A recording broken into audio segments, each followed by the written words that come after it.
What's up, everybody? Welcome back to another episode. Today I'm working on my 300ZX turbo. Going to be changing out the thermostat here, replacing it with a Mishimoto racing thermostat, so it'll open up at a lower temperature. Pretty sure the one that's on this car's shot.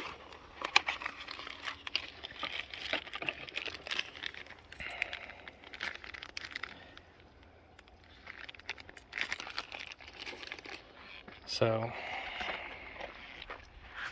backstory on this car, I got it about a year and a half ago. Kind of sat for a while before I had time to do something to it. Me and my buddy had went to a car meet. He took his 300 there, and some random guy there just said that he has one of these sitting under his tree at his house. Doesn't know how to work on it. So we went and looked at it, picked it up. They said that the only thing wrong with it was a bad clutch. So we pulled the engine, put a ACT2 clutch and a Fidanza flywheel. Got that in. Took it for a test drive. Found out the transmission doesn't have a third and fourth gear in it. So I'm guessing it's a bent clutch fork, but I just picked up a new transmission for it last week. Just got to get the driveline on, or get a driveline made, then slap all that stuff in. She should be good to go. Right now she has the CX Racing intercooler kit with their radiator, which is a pain in the ass to put on, honestly, for how much you spend for the kit. It doesn't come with any directions. Most of the couplers barely even fit onto there, so that was fun. It's a fun install. Definitely would not recommend their kit. Plus, since it's a V-mount, I'll end up having to put a vent in the hood to release some airflow. But if I could have did it differently, I would have just went front mount. You live, you learn. So I drained out most of the water already. So now I'll just have to undo this, pull the coupler off, and take off the 3 bolts that are on the housing. Pop that off, pull out the thermostat, put the new one in, and put it back together. So let's get started on that. Got the thermostat housing off. It's the old thermostat.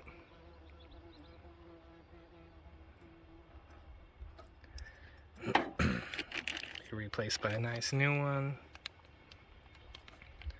In case you were wondering, these 3 bolts are 12s. And then here's the nasty bolts that came out of it. So I'm going to clean those up, peel off this nasty old gasket. It's definitely seen its days, and get ready to put the new one back in. Well, while I had the housing off, got her painted, kind of clean it up a little bit, cleaned up the bolts some. So now it's time to put the thermostat in. Just pop that right in there.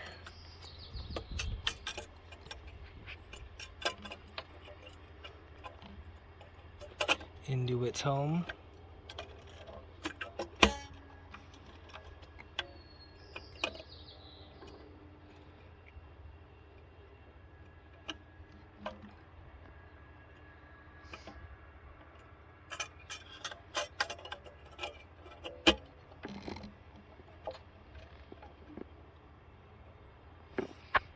Okay.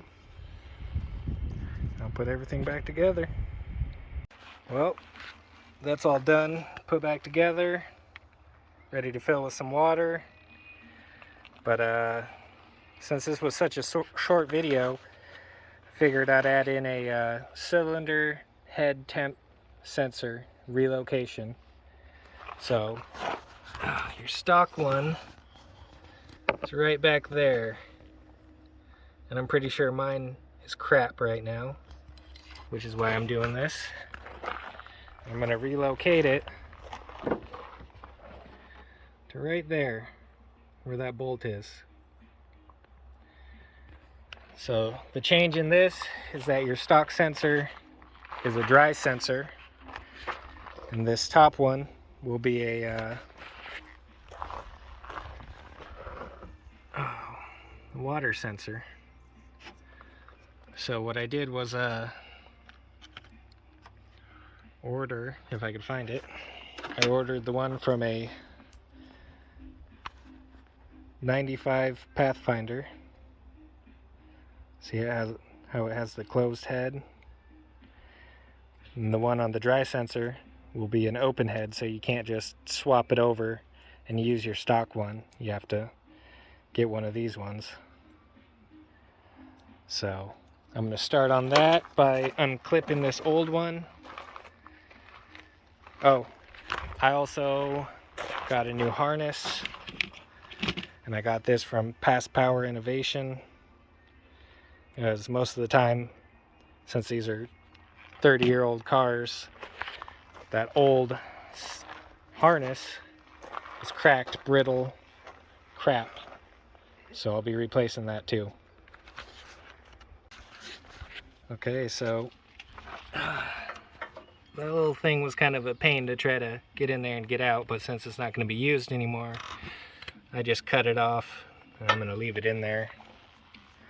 This is why I say to replace the wires, if it'll fix in on there. No? There it is. Crap.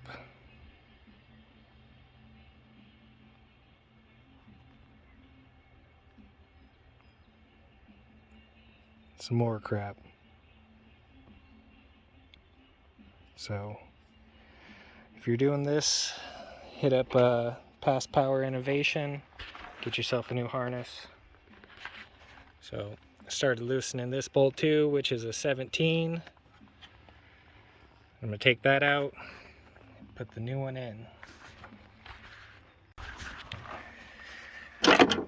Got that in. Bolt was a 19. Little plastic piece fit right in it. Screws right in.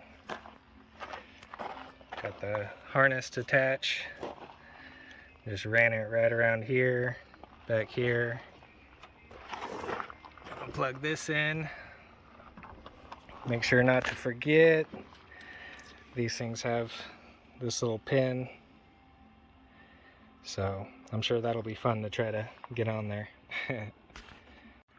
Got her all plugged in there. Everything fit in nicely.